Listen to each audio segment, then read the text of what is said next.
प्रेक्षक मित्रांनो, आपल्या आजच्या कथेचा विषय आहे आई एवढा खर्च का करतेस. फक्त एवढंसं वाक्य होतं.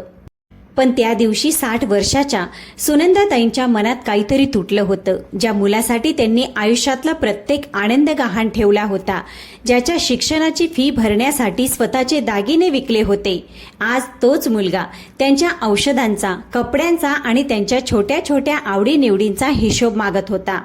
त्या रात्री सुनंदाताईंनी शांतपणे आपलं कपाट उघडलं, जुन्या फाईल्स बाहेर काढल्या आणि असा एक निर्णय घेतला ज्यामुळे संपूर्ण घराची झोपच उडाली. सकाळी मुलगा उठला तेव्हा आई स्वयंपाकघरात नव्हती, पण जेवायच्या टेबलावर ठेवलेलं एक छोटंसं पाकिट संपूर्ण कुटुंबाचं आयुष्य बदलणार होतं. एका आईला स्वतःच्या घरात स्वतःलाच पाहुण्यासारखं का वाटू लागलं? त्या पत्रात असं काय लिहिलं होतं की ते वाचताच मुलाचे हात थरथरू लागले? हे जाणून घेण्यासाठी ऐका एका आईच्या शांततेची, त्यागाची आणि तुटलेल्या हृदयाची कथा. सुनंदाताई नेहमीप्रमाणे त्या सकाळी सुद्धा सर्वात आधी उठल्या. हिवाळ्याची हलकी थंडी होती, पण त्यांनी कोणतीही तक्रार न करता स्वयंपाकघराचं दार उघडलं, गॅसवर चहा ठेवला, मग हळूहळू पीठ मळायला सुरुवात केली. वयामुळे त्यांच्या हातावरील शिरा ठळक दिसू लागल्या होत्या, पण सवयी अजून सुद्धा तरुण होत्या. संपूर्ण घर जागं होण्यापूर्वी त्यांना सगळी कामं आटोपून घ्यायची होती, जेणेकरून कोणालाही तक्रार करण्याची संधी मिळू नये. तिकडे हॉलमध्ये त्यांचा मुलगा नितीन मोबाईलवर बँकेचे मेसेज पाहत होता. त्याच्या चेहऱ्यावर हलकी चिडचिड दिसत होती. तेवढ्यात त्याची पत्नी तृषा तिथे आली आणि हळू आवाजात म्हणाली, या महिन्यात पुन्हा खर्च वाढला आहे. वीज बिल वेगळं, औषधांचा खर्च वेगळा आणि आई तर दर आठवड्याला काही ना काही ऑनलाईन मागवतच असतात. नितीन काहीही न बोलता फोन टेबलावर आपटून ठेवतो. त्याच्या कपाळावर आठ्या आणखी गडद होत होत्या. सुनंदाताई ट्रेमध्ये चहा घेऊन आल्या तेव्हा खोलीतील वातावरण अचानक शांत झालं. त्यांना समजलं चर्चा त्यांच्याबद्दलच होत आहे. तरीही त्यांनी हसत कप पुढे केला. हे घे बाळा, आल्याचा चहा केला आहे. तुझा घसा बरा वाटत नव्हता. पण नितीनने कप घेताना फक्त एवढंच म्हटलं, आई तुम्ही खर्च थोडा कमी केला पाहिजे. ते एक साधं वाक्य होतं, पण सुनंदाताईंच्या चेहऱ्यावरचं हास्य तिथेच थांबलं. त्यांनी हळू आवाजात विचारलं, मी काय जास्त खर्च केला रे बाळा? नितीन आता थांबणार नव्हता. अनेक दिवसांचा साचलेला ताण त्याच्या शब्दात उतरला. दर महिन्याला औषधं, कधी नवी शॉल, कधी कोणाला पैसे देणं. शेवटी हे सगळं किती दिवस चालणार? घर चालवणं सोपं नसतं. सुनंदाताई काही क्षण शांत राहिल्या. त्यांना आठवलं की गेल्या आठवड्यात त्यांनी जी शॉल घेतली होती ती स्वतःसाठी नाही तर शेजारच्या वृद्ध कमलाताईंसाठी घेतली होती. थंडीने कुडकुडणाऱ्या त्या बाईला पाहून त्यांचं मन हेलावलं होतं, पण त्यांनी स्पष्टीकरण देणं आवश्यक समजलं नाही. फक्त हळूच म्हणाल्या, ठीक आहे बाळा, पुढे लक्षात ठेवीन. तृषानेही त्याच वेळी बोलणं पुढे जोडलं, आम्हीही भविष्यासाठी बचत करत आहोत आई. प्रत्येक गोष्ट विचार करूनच करावी लागते. हे ऐकून सुनंदाताईंनी मान हलवली, पण त्यांच्या मनात खोलवर वेदना उतरली होती. ज्या घरासाठी त्यांनी आपलं संपूर्ण तारुण्य खर्च केलं, आज त्याच घरात त्यांना स्वतःच्या खर्चाचा हिशोब द्यावा लागत होता. त्या दिवशी त्यांनी जेवणही शांतपणे बनवलं. स्वयंपाकघरात भांड्यांचा आवाज येत होता, पण त्यांचा स्वतःचा आवाज कुठेतरी हरवून गेला होता. दुपारी त्यांनी आपलं जुनं लोखंडी कपाट उघडलं. त्यात एक डब्बा ठेवला होता, ज्यात काही तुटलेल्या लाल बांगड्या आणि जुनी छायाचित्र होती. त्यांनी एक फोटो उचलला. त्या फोटोमध्ये छोटा नितीन शाळेच्या गणवेशात हसत उभा होता. त्यांना ते दिवस आठवले, जेव्हा शाळेची फी भरण्यासाठी त्यांनी आपल्या लग्नातील बांगड्या विकल्या होत्या. सोनाराने जेव्हा त्या बांगड्या मोडल्या तेव्हा त्यांच्या डोळ्यातून अश्रू वाहू लागले होते. पण त्याच संध्याकाळी नितीन आनंदाने म्हणाला, आई मी मोठ्या झाल्यावर तुला खूप सुख देईन. त्या निष्पाप आवाजाचा प्रतिध्वनी आजही त्यांच्या कानात घुमत होता. संध्याकाळी घरी पाहुणे येणार होते. तृषा तयार होण्यात व्यस्त होती. सुनंदाताई हळूहळू भजी तळू लागल्या. गरम गरम तेलाचे शिंतोडे त्यांच्या हातावर उडले, पण त्यांनी आवाजही काढला नाही. तेवढ्यात बाहेरून तृषाच्या मैत्रिणीचा आवाज आला, आंटी अजूनही एवढं काम करतात? तृषा हसत म्हणाली, काय करणार, यांना सवय आहे. रिकामं बसता येत नाही ना. सुनंदाताईंना पहिल्यांदाच जाणवलं की या घरात आता त्यांच्या कष्टांना प्रेम म्हणून नव्हे तर फक्त सवय म्हणून पाहिलं जात आहे. रात्री सगळे झोपले, पण त्यांना झोप आली नाही. त्यांनी खोलीतील दिवा लावला, जुन्या फाईल्स बाहेर काढल्या आणि बराच वेळ काहीतरी शोधत राहिल्या. मग अचानक त्यांची नजर एका कागदावर स्थिरावली. तो कागद त्यांच्या पतीची शेवटची आठवण होती. त्यावर लिहिलं होतं, जर कधी तुला स्वतःच्या घरातच परक्यासारखं वाटलं तर स्वतःला कमकुवत समजू नकोस. सुनंदाताई बराच वेळ त्या कागदाकडे पाहत राहिल्या. मग त्यांनी कपाट बंद केलं आणि त्याच रात्री मनात असा निर्णय घेतला ज्याबद्दल घरात कुणी कधी कल्पनाही केली नव्हती. दुसऱ्या दिवशी सकाळी घरात एक विचित्र शांतता होती. नेहमीप्रमाणे स्वयंपाकघरातून चहाचा सुगंध येत नव्हता. तृषाचे डोळे उघडले तेव्हा तिने घड्याळाकडे पाहिलं. सकाळचे 7 वाजले होते. ती घाबरून उठली, कारण इतक्या उशिरापर्यंत सुनंदाताई कधी झोपत नव्हत्या. तिने पटकन स्वयंपाकघरात जाऊन पाहिलं, पण तिथे कोणी नव्हतं. गॅस थंड पडला होता आणि सिंकमध्ये रात्रीची भांडी तशीच ठेवली होती. तृषाला पहिल्यांदाच जाणीव झाली की या घराची सकाळ सुनंदाताईंपासूनच सुरू होत असे. तिने लगेच नितीनला हाक मारली. दोघांनी संपूर्ण घर पाहिले, पण सुनंदाताई कुठेच सापडल्या नाही. तेवढ्यात नितीनची नजर डायनिंग टेबलवर ठेवलेल्या पांढऱ्या लिफाफ्याकडे गेली. त्यावर फक्त 2 शब्द लिहिले होते, माझ्या मुलांसाठी. नितीनचे हात अचानक जड झाले. त्याने थरथरत्या हातांनी तो लिफाफा उघडला. आत एक छोटीशी चिठ्ठी होती. सुनंदाताईंचे हस्ताक्षर पूर्वीसारखे स्वच्छ राहिले नव्हते, पण प्रत्येक शब्द थेट मनात उतरत होता. बाळा, काल पहिल्यांदाच मला जाणवलं की मी या घरावर ओझं झाले आहे. कदाचित खरंच माझा खर्च जास्त आहे, म्हणून आजपासून मी तुम्हाला त्या ओझ्यातून मुक्त केला आहे. काळजी करू नका, मी ठीक आहे. मी नेहमीच तुमच्या आनंदाची इच्छा केली आहे आणि आजही तीच इच्छा आहे. चिठ्ठी वाचता वाचता नितीनचा आवाज दाटून आला. तृषाही पूर्णपणे शांत उभी होती. शेवटच्या ओळीने दोघांनाही आतून हादरवून टाकले. ज्या आईने मुलाच्या प्रत्येक गरजा पूर्ण केल्या, तिला स्वतःसाठी 2 औषधे विकत घेण्यापूर्वी हिशोब करावा लागू नये. नितीनने लगेच फोन लावला, पण सुनंदाताईंचा मोबाईल खोलीतच पडलेला होता. आता त्याच्या चेहऱ्यावर भीती स्पष्ट दिसत होती.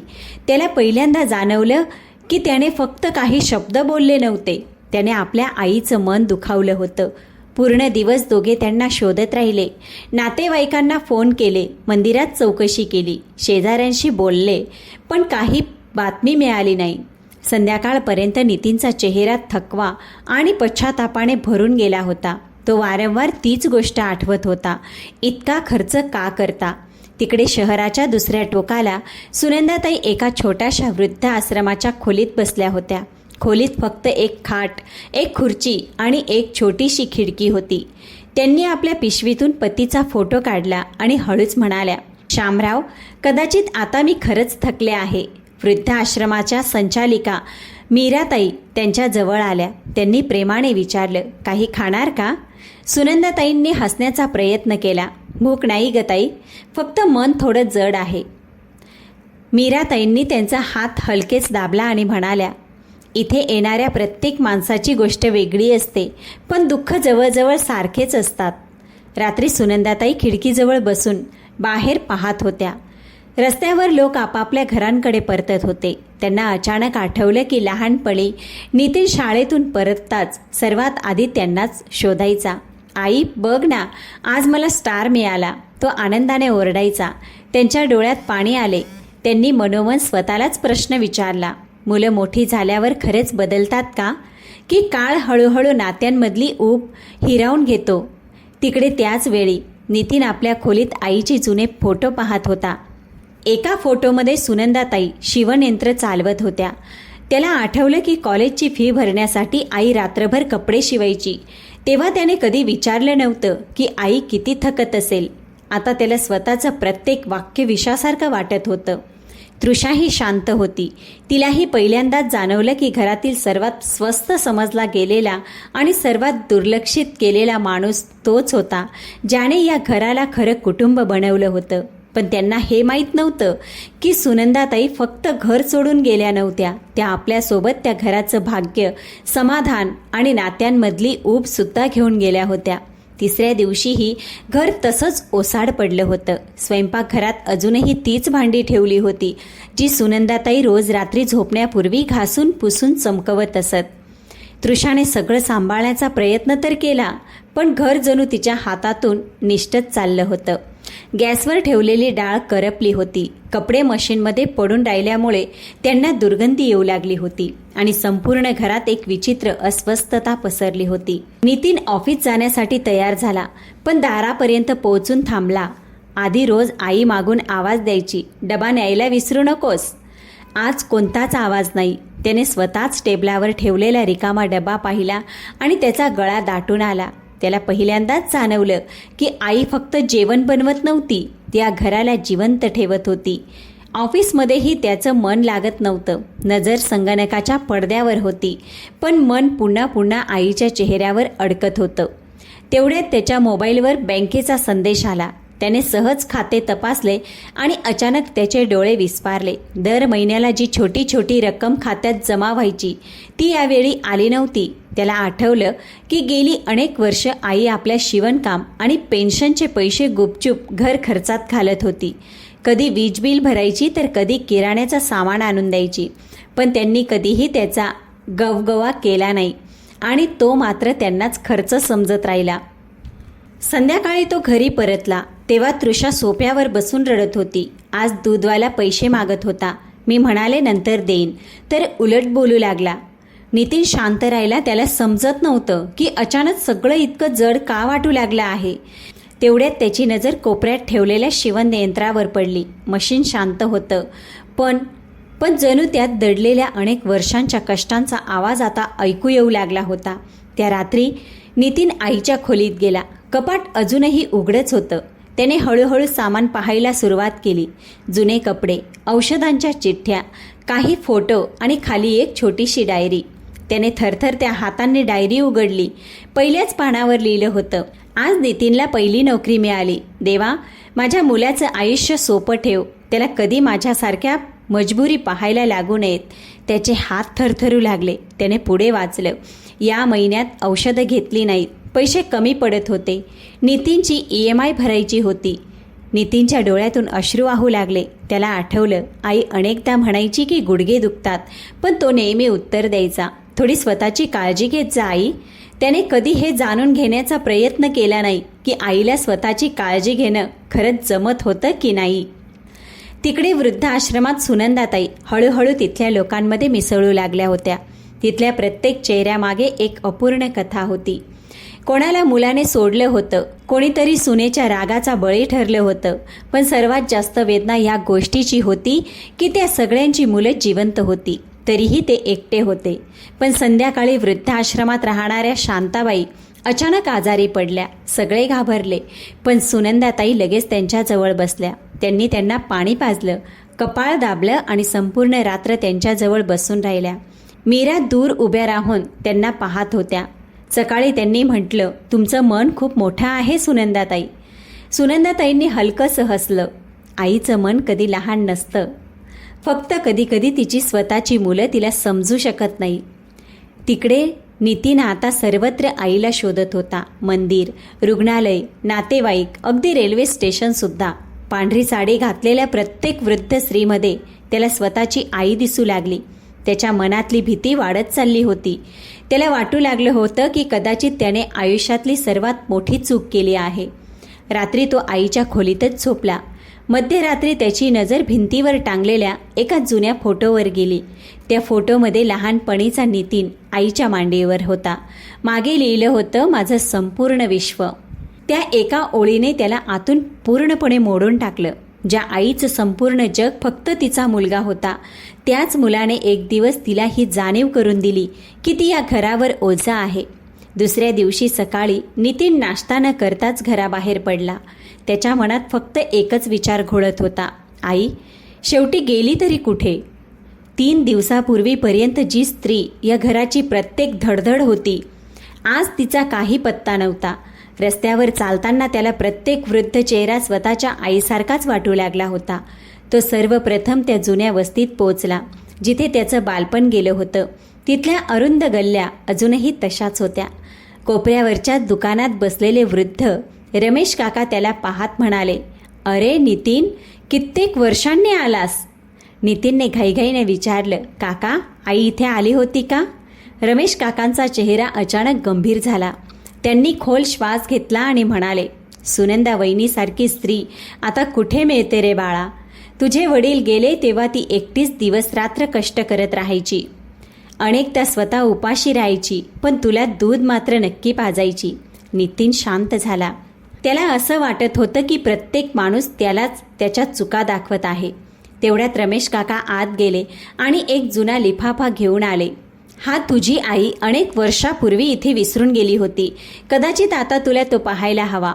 नितीनने लिफाफा उघडला. आत काही जुनी बिलं आणि दुमडलेली 500ची नोट ठेवलेली होती. त्या नोटसोबत एक छोटीशी चिठ्ठी होती. हे पैसे नितीनच्या पुस्तकांसाठी ठेवले आहेत. मला औषधं सोडावी लागली तरी चालतील, पण मुलाचं शिक्षण थांबता कामा नये. नितीनचा घसा कोरडा पडला. त्याच्या डोळ्यांसमोर अचानक तो दिवस फिरून गेला जेव्हा कॉलेजमध्ये मित्रांसमोर त्याने हट्ट धरला होता की त्याला महागडी पुस्तकं हवीत. आईने एक शब्दही न बोलता दुसऱ्या दिवशी त्याला पैसे दिले होते. ते पैसे कुठून आले हे त्याने कधी विचारलंच नाही. आता त्याला समजत होतं ते 500 रुपये फक्त पैसे नव्हते. ती एका आईने सोडून दिलेली औषधं होती. ती तिची भूक होती. ती तिची झोप होती. तिकडे घरी तृषाही बदलू लागली होती. ती आईचं कपाट साफ करत असताना तिला उशीखाली एक छोटीशी पिशवी सापडली. त्यात काही नाणी आणि दुमडलेल्या नोटा होत्या. त्यासोबत एक चिठ्ठी होती. तृषाला लाल रंगाची साडी आवडते. पुढच्या महिन्यात तिच्या वाढदिवशी तिला घेऊन देईन. तृषाच्या डोळ्यात पाणी आलं. ज्या स्त्रीला ती फक्त खर्च समजत होती, तीच स्त्री तिच्यासाठी पैसे साठवत होती. तिला पहिल्यांदाच लाज वाटली. तिने हळूच पिशवी छातीशी घट्ट धरली आणि रडू लागली. संध्याकाळी नितीन थकून घरी परतला. त्याच्या चेहऱ्यावर निराशा स्पष्ट दिसत होती. तो हळू आवाजात म्हणाला, आई कुठेच सापडली नाही. त्याचे शब्द तुटत होते. तेवढ्यात तृषा त्याच्या जवळ आली आणि तिने ती चिठ्ठी त्याच्या हातात ठेवली. नितीनने ती वाचताच खुर्चीवर बसला. काही वेळ दोघांमध्ये शांतता होती. मग तृषा म्हणाली, आपल्याकडून खूप मोठी चूक झाली. पहिल्यांदाच तिच्या आवाजात अहंकार नव्हता, तर पश्चाताप होता. नितीनने मान खाली घातली. मी कधी विचारच केला नव्हता की आई आपल्यासाठी किती काही सोडत आली आहे. त्याच रात्री अचानक नितीनच्या मोबाईलवर एका अनोळखी क्रमांकावरून फोन आला. त्याने घाबरून फोन उचलला. तिकडून एका शांत स्त्रीचा आवाज आला. तुम्ही सुनंदाताईंचा मुलगा बोलत आहात का? नितीनचे हृदय जोरात धडधडू लागले. हो, आई कुठे आहे? ती ठीक आहे ना? ती महिला म्हणाली, घाबरू नका, त्या सुरक्षित आहेत. पण सध्या त्या तुम्हाला भेटू इच्छित नाही. तुम्ही कोण बोलत आहात? नितीन जवळजवळ रडू लागला. मी मीरा बोलते आहे, एका वृद्धाश्रमातून. हे ऐकताच नितीनच्या पायाखालची जमीन सरकली. ज्या आईने संपूर्ण आयुष्यभर त्याला आधार दिला, तीच आई आज वृद्धाश्रमात राहण्यात मजबूर झाली होती. मीराताईंचा फोन कट झाल्यानंतर संपूर्ण रात्र नितीनच्या डोळ्यांना झोप आली नाही. तेच शब्द त्याच्या कानात पुन्हा पुन्हा घुमत होते. ते तुम्हाला भेटू इच्छित नाही. हे ऐकून त्याच्यासाठी कोणत्याही शिक्षेपेक्षा कमी नव्हते. ज्या आईने कधी त्यावर रागून जेवणसुद्धा सोडले नव्हते, आज तीच आई त्याला भेटू इच्छित नव्हती. सकाळ होताच तो तृषाला घेऊन त्या वृद्धाश्रमाकडे निघाला. संपूर्ण वाटेत गाडीत शांतता होती. बाहेर रस्त्यावर लोक आपापल्या आयुष्यात व्यस्त होते. पण नितीनला वाटत होते की त्याचे आयुष्य तिथेच थांबले आहे. त्याचे हात पुन्हा पुन्हा स्टेअरिंगवर थरथरत होते. त्याला भीती वाटत होती की आई खरोखर त्याच्यापासून कायमची दूर जाऊ नये. जवळपास 1 तासानंतर त्यांची गाडी शहराच्या काठावर असलेल्या एका छोट्याशा वृद्धाश्रमासमोर थांबली.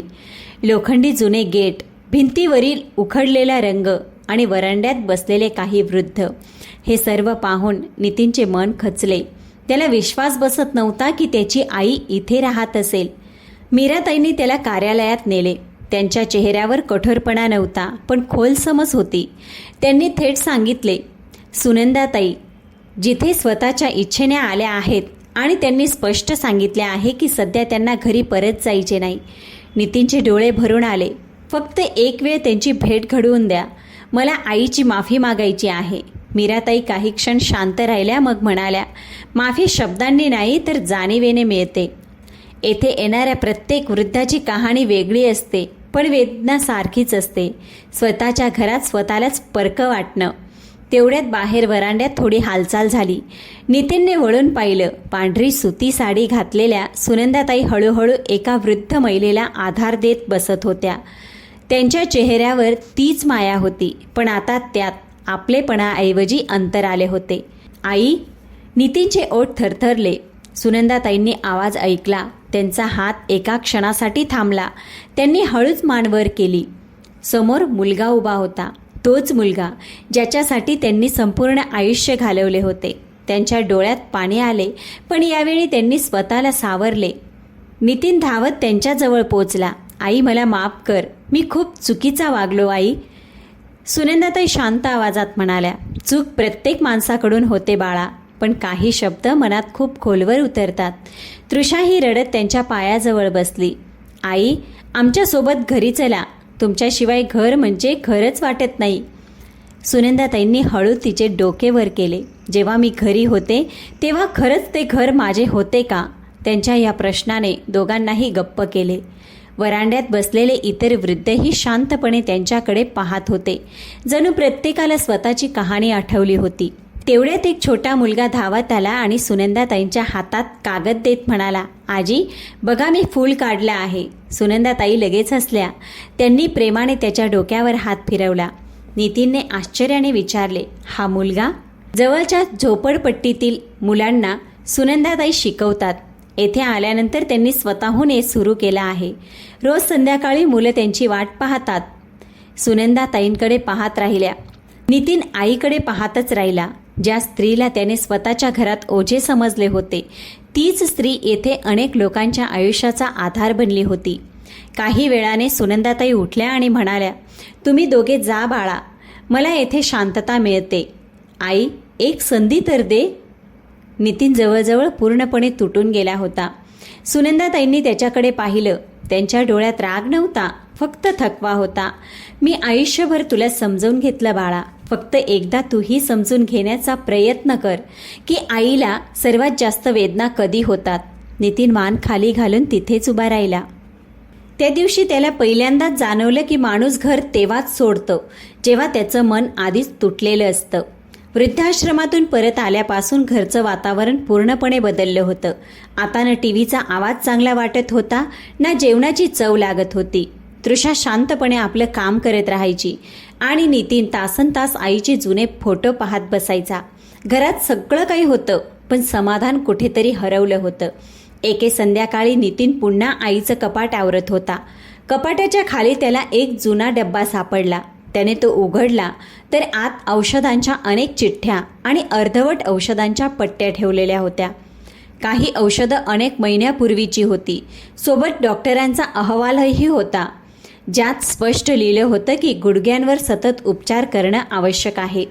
नितीनचं हृदय धस्स झालं. त्याला आठवलं की आई अनेकदा जिना उतरतानाही वेदनेने कढायची, पण प्रत्येक वेळी हसत म्हणायची, वय झालं आहे बाळा, सगळं ठीक आहे. त्याने लगेच त्या चिठ्ठ्यांवरील तारखा पाहिल्या. अनेक महिन्यांपासून औषधं व्यवस्थित घेतलीच गेली नव्हती.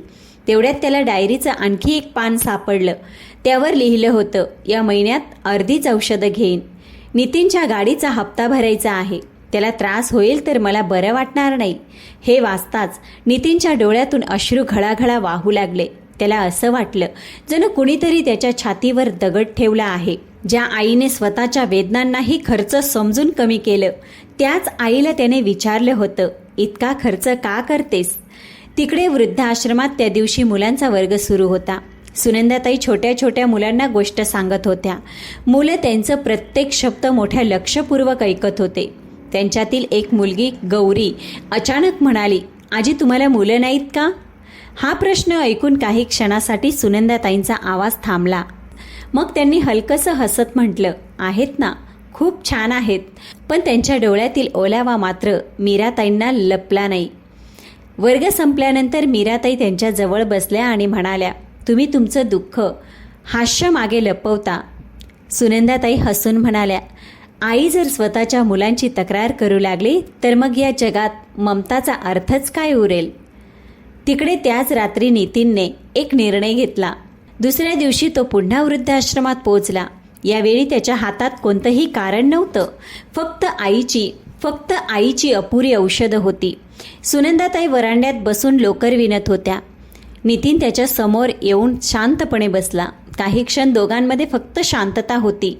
मग त्याने हळूच औषधांचा डबा त्यांच्या समोर ठेवला. आई, हे सगळं का लपवलंस? त्याचा आवाज थरथरत होता. सुनंदाताईंनी त्या डब्याकडे पाहिलं आणि शांत स्वरात म्हणाल्या, बाळा, प्रत्येक आई असंच करते. आधी मुलांच्या गरजा पूर्ण करते, मग काही उरलं तर स्वतःबद्दल विचार करते. पण तुम्ही स्वतःच्या वेदनांचीही पर्वा केली नाही. सुनंदाताई हलकसं हसल्या. जेव्हा मूल अडचणीत असतं ना, तेव्हा आईला स्वतःचं दुःख खूप छोटं वाटू लागतं. नितीन आता स्वतःला आवरू शकत नव्हता. तो आईच्या पायाशी बसला आणि ढसाढसा रडू लागला. आई, मी खूप वाईट मुलगा आहे. तुम्ही नेहमी देत राहिलात आणि मी मात्र तुम्हाला हिशेब विचारला. वरांड्यात बसलेले इतर वृद्ध शांतपणे हे दृश्य पाहत होते. अनेकांच्या डोळ्यात पाणी आलं होतं. कदाचित त्यांना स्वतःची मुलं आठवली असतील. सुनंदाताईंनी थरथरत्या हातांनी मुलाच्या डोक्यावर हात ठेवला. वाईट मुलगा तो नसतो जो चुका करतो. वाईट तो असतो ज्याला स्वतःच्या चुकीची जाणीवच होत नसते. नितीनने आईचा हात घट्ट पकडला. त्याला पहिल्यांदाच समजलं होतं की घर पैशांनी चालत नाही. घर त्या माणसामुळे चालतं जो कोणताही हिशेब न करता दररोज सगळ्यांसाठी जगत असतो. त्या दिवसानंतर नितीन रोज वृद्धाश्रमात जाऊ लागला. कधी आईसाठी फळं घेऊन जायचा तर कधी औषधं. पण सुनंदाताई अजूनही घरी परतण्याच्या विषयावर शांतच राहायच्या. एका संध्याकाळी त्याने पाहिलं की आई छोट्या छोट्या मुलांना शिकवत आहे. त्यांना पाहून त्याला स्वतःचं बालपण आठवलं. वर्ग संपल्यानंतर त्याने हळू आवाजात विचारलं, आई, तुम्ही खरंच कधीच घरी परत येणार नाही का? सुनंदाताईंनी कडुलिंबाच्या झाडाकडे पाहत म्हटलं, घर फक्त भिंतींनी बनत नाही बाळा. जिथे आपलेपणा मिळतो तेच खरं घर असतं. नितीन शांत झाला. तेवढ्यात मीराताईंनी त्याला सांगितलं की त्याची आई दर महिन्याला तिच्या पेन्शनमधला अर्धा हिस्सा त्यांच्या जुन्या घराचा कर आणि वीज बिल भरण्यासाठी पाठवत होती. कारण ते घर त्यांच्या वडिलांची शेवटची आठवण होती आणि सुनंदाताईंना आशा होती की एक दिवस नितीन ते पुन्हा बसवेल. दुसऱ्याच दिवशी नितीन जुन्या वस्तीमध्ये पोहोचला. जीर्ण झालेल्या त्या घराचं दार उघडताच बालपणाच्या सगळ्या आठवणी समोर उभ्या राहिल्या. तेच अंगण जिथे त्याने चालायला शिकलं, तीच खोली जिथे आई पावसाच्या रात्री त्याला अंगाई गीत गाऊन झोपवत असे, आणि तोच कोपरा जिथे वडिलांच्या मृत्यूनंतर आई शांतपणे रडायची. जुन्या कपाटात त्याला कराच्या पावत्यांच्या फाईल्स सापडल्या ज्यावर सुनंदाताईंच्या स्वाक्षरी होत्या. खाली लिहिले होते, हे घर नितीनच्या आठवणींचं आहे. हे मी कधीही तुटू देणार नाही. हे वाचताच नितीन जमिनीवर बसून मोठ्याने रडू लागला. ज्या घराला तो निरुपयोगी समजत होता तेच त्याच्या आईसाठी नातं जिवंत ठेवण्याची शेवटची आशा होती. त्याच रात्री वृद्ध आश्रमात सततच्या कामाने आणि चिंतेने थकलेल्या सुनंदाताईंच्या छातीत हलकसं दुखू लागलं. त्यांनी कुणालाही उठवलं नाही. फक्त खिडकीजवळ बसून अंधाऱ्या आकाशाकडे पाहत राहिल्या. त्यांच्या डोळ्यात लहान नितीनचा निरागस आवाज घुमत होता, आई, मी मोठा झालो की तुम्हाला कधीच रडू देणार नाही. त्यांच्या डोळ्यातून अश्रू वाहू लागले. त्यांनी आकाशाकडे पाहून हळूच म्हटलं, देवा, माझ्या मुलाला आनंदी ठेव. फक्त त्याच्या मनात नात्यांची किंमत नेहमी जिवंत ठेव. त्यांना माहीत नव्हतं की त्याच वेळी त्यांचा मुलगा त्या जुन्या घरात बसून तुटून रडत होता आणि पहिल्यांदाच खऱ्या अर्थाने आपल्या आईला समजू लागला होता. जुन्या घरातून परत आल्यानंतर नितीन पूर्णपणे बदलला होता. आता त्याला प्रत्येक गोष्टीत आईचा त्याग दिसू लागला. ऑफिसमध्ये बसला की आईची अपूर्ण राहिलेली औषधं आठवायची. घरी परतला की रिकामं स्वयंपाकघर त्याच्या मनाला खोलवर टोचायचं. त्याच रात्री त्याने पहिल्यांदाच तृषाशी मनमोकळेपणानं म्हटलं, आपण आईला कधी माणूस समजलंच नाही ना. फक्त जबाबदारी समजत राहिलो. तृषाच्या डोळ्यात पाणी आलं आणि तिनेही मान्य केलं की खरं ओझं तर सुनंदाताई शांतपणे एकट्याच उचलत होत्या. तेव्हाच नितीनला आठवलं की आईची ती सोन्याची साखळी गायब आहे, जी त्याच्या वडिलांची शेवटची निशाणी होती. दुसऱ्या दिवशी तो जुन्या सोनाराच्या दुकानात पोहोचला तेव्हा म्हाताऱ्या सोनाराने सांगितलं, काही महिन्यांपूर्वी सुनंदाताईंनी त्यांची सोन्याची शेवटची साखळी विकली होती, जेणेकरून मुलाच्या नोकरीतील अडचणीच्या काळात घराचा EMI थांबू नये. हे ऐकताच नितीनच्या पायाखालची जमीन जणू सरकूनच गेली. ती साखळी फक्त दागिना नव्हती, ती त्याच्या वडिलांची शेवटची आठवण होती आणि त्याच्या आईने ती सुद्धा मुलासाठी विकून दिली होती. सोनाराने सांगितलं की जाताना सुनंदाताई खूप रडल्या, पण वारंवार एवढंच म्हणाल्या की मुलाला हे कळू देऊ नका. नितीन स्वतःला सावरू शकला नाही. ज्या आईने आपल्या शेवटच्या आठवणी सुद्धा मुलासाठी विकल्या, त्याच आईला त्याने एक दिवस खर्च म्हटलं होतं. तिकडे वृद्धाश्रमात मुलांनी सुनंदाताईंकरता छोटासा कार्यक्रम ठेवला. गौरी आणि इतर मुलांनी हाताने कार्ड बनवून लिहिलं, जगातील सर्वात गोड आजी. सुनंदाताई हसल्या खऱ्या, पण त्यांची वाढती अशक्तता आता स्पष्टपणे दिसू लागली होती. मीराताईंनी डॉक्टरांना दाखवण्याबद्दल सांगितलं, पण त्यांनी पुन्हा तेच शब्द उच्चारले, इतका खर्च कशाला. आणि हे म्हणताच त्या स्वतः शांत झाल्या, कारण मुलाने म्हटलेले शब्द आता त्यांच्या स्वतःच्या मनात उतरले होते. त्याच संध्याकाळी नितीन वृद्धाश्रमात पोहोचला. त्याच्या हातात एक छोटा डब्बा होता. त्याने आईसमोर तो डब्बा उघडला, पण आत नवी सोन्याची साखळी चमकत होती. सुनंदाताई आश्चर्याने तिच्याकडे पाहू लागला. नितीनचे डोळे भरून आले आणि तो म्हणाला, बाबांची निशाणी परत आणू शकत नाही आई, पण तुमचं झुकलेलं डोकं आता आणखी पाहू शकत नाही. सुनंदाताई शांत स्वरात म्हणाल्या, बाळा, दागिने पुन्हा विकत घेता येतात रे, पण नात्यांमध्ये आलेली दरी भरायला वेळ लागते. नितीनने आईचा हात धरला आणि म्हणाला, मी वाट पाही नाही, जितका वेळ लागेल. ओसरीत हलकी हवा वाहत होती. दूर मुलं खेळत होती आणि अनेक वर्षानंतर पहिल्यांदाच एका मुलाच्या मनात पश्चातापापेक्षा समज वाढू लागली होती. दिवस हळूहळू पुढे जात गेले. नितीन आता प्रत्येक संध्याकाळी वृद्धाश्रमात जायचा, आईसोबत बसायचा, मुलांना शिकवायचा आणि शांतपणे त्यांच्या गप्पा ऐकायचा. सुनंदाताई सुद्धा त्याच्याशी पूर्वीसारखं अंतर ठेवत नव्हत्या, पण मनावरची जखम अजून पूर्ण भरली नव्हती. एका पावसाळी संध्याकाळी वीज गेली आणि संपूर्ण वृद्धाश्रमात हलका अंधार पसरला. मीराताई मेणबत्त्या लावत होत्या. तेव्हाच त्यांनी सुनंदाताईंची जुनी डायरी नितीनच्या हातात दिली. डायरीच्या मधून एक दुमडलेलं पत्र खाली पडलं, ज्यावर लिहिलं होतं, माझा मुलगा नितीनसाठी. थरथरत्या हातांनी नितीनने पत्र उघडलं. त्यात लिहिलं होतं, जर कधी मी तुला ओझं वाटू लागले ना बाळा, तर मला सांग. आई मुलांवर ओझं बनून जगू शकत नाही. मला फक्त एवढी भीती वाटते की मोठा होऊन तूही नात्यांची किंमत पैशात मोजायला शिकू नकोस. पुढे लिहिलं होतं, तू लहान होतास तेव्हा घाबरून माझ्या कुशीत येऊन बिलगायचास. तेव्हा मी विचार करायचे की माझा मुलगा मला कधीच एकटं सोडणार नाही. कदाचित प्रत्येक आई असाच विचार करत असेल. शेवटची ओळ वाचताच नितीन पूर्णपणे कोसळला. हे पत्र कदाचित मी तुला कधीच देणार नाही, कारण आईला मुलांना दुःख द्यायचं नसतं.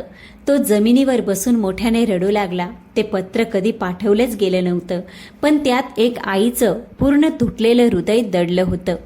ओसरीत बसलेल्या सुनंदाताई दुरून आपल्या मुलाकडे पाहत होत्या. त्याच्या डोळ्यातही अश्रू होते. थोड्या वेळाने नितीन त्यांच्या जवळ आला आणि तुटक्या आवाजात म्हणाला, आई, तुम्ही इतकं दुःख एकटीने सहन केलं? सुनंदाताई हलकसं हसल्या आणि म्हणाल्या, आई, जर दुःख मोजायला लागली ना बाळा, तर मुले जगूच शकणार नाही. नितीनने विचारलं, पण तुम्ही मला थांबवलं का नाही? त्यांनी शांत स्वरात म्हटलं, कारण नाती जबरदस्तीने टिकत नाही. माणसाला स्वतः समजावं लागतं की त्याच्यासाठी कोण किती जगत आहे. बाहेर पाऊस आणखी जोरात पडू लागला होता, पण त्याच अंधारात नितीनला पहिल्यांदा स्पष्ट दिसत होतं की त्याची आई काही जबाबदारी नव्हती. तीच त्याचं संपूर्ण जग होती. तेव्हाच अचानक सुनंदाताईंची तब्येत बिघडली. त्यांना श्वास घ्यायला त्रास होऊ लागला. मीराताईंनी लगेच डॉक्टरांना बोलवलं. भीतीने थरथरणारा नितीन आईचा हात धरून वारंवार म्हणत होता, काही होणार नाही आई, कृपया मला सोडून जाऊ नको. डॉक्टरांनी तपासल्यानंतर सांगितलं की अशक्तपणा आणि तणावामुळे त्यांची प्रकृती बिघडली आहे. हे ऐकून नितीनचे डोळे लाल झाले. त्याला पहिल्यांदाच समजलं की नात्यांची जखम फक्त मनच नाही, तर माणसाचं शरीरही मोडून टाकते.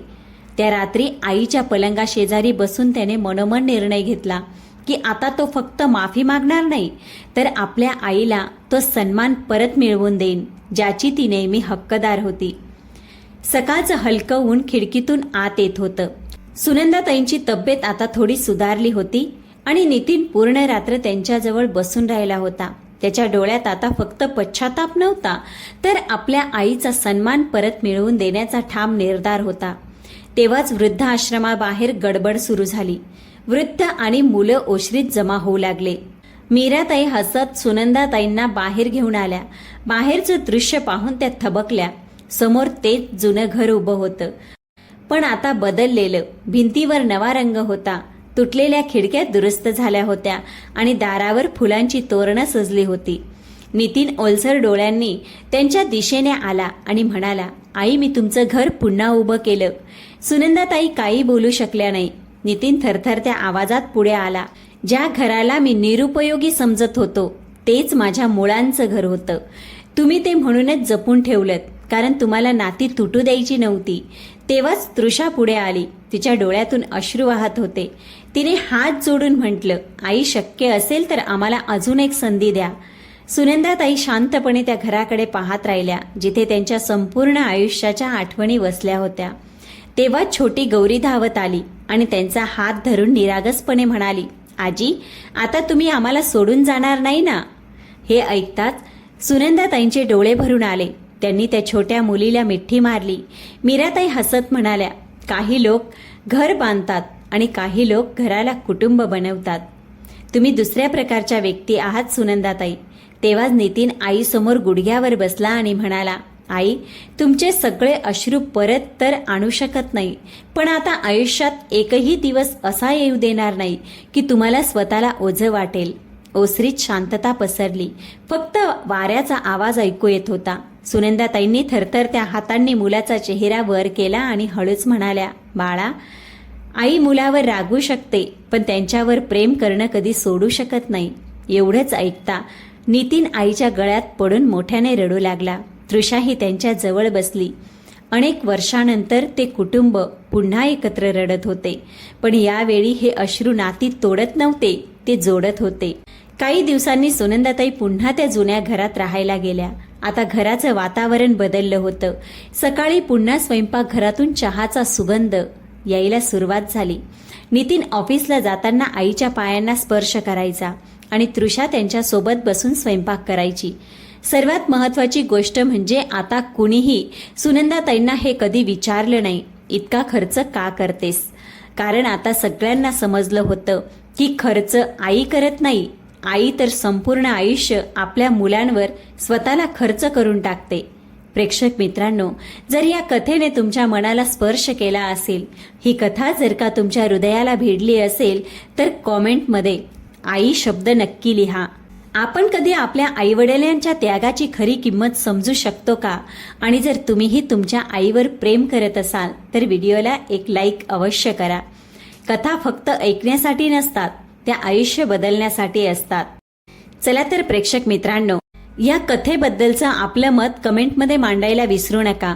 भेटूया आपण पुढच्या कथेसोबत.